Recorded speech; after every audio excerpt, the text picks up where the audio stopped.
లంగ్స్లో cough deposit అవటం, cough అంటామండి, కొంతమంది ఫ్లమ్ అంటాం, కొంతమంది తెమడ అంటాము, డిఫరెంట్ లాంగ్వేజెస్ వాడతాము.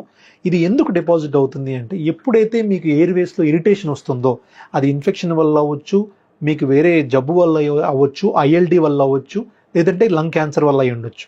దేనివల్ల అయితే లంగ్ విండ్ పైప్లో ఇరిటేషన్ వచ్చినప్పుడు మీకు అక్కడున్న గ్లాండ్స్ ఏదైతే ఉన్నాయో సెక్రిషన్స్ ఎక్కువగా బయటికి పంపిస్తాయి.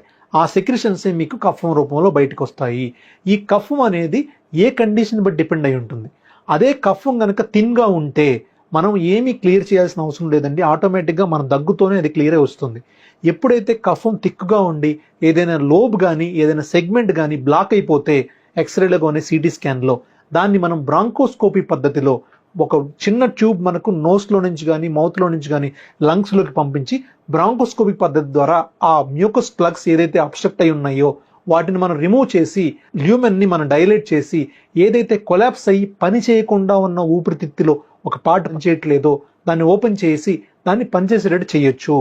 కానీ రొటీన్గా నార్మల్ డే టు డే లైఫ్లో వచ్చే ఫ్లమ్ ఏదైతే ఉందో 95% ఆఫ్ ద కేసెస్లో మనం రొటీన్గానే మనం దగ్గుతూనే తీసేయవచ్చు. ఆర్టిఫిషియల్ మెథడ్స్ యూజ్ చేయాల్సిన అవసరం ఉండదు.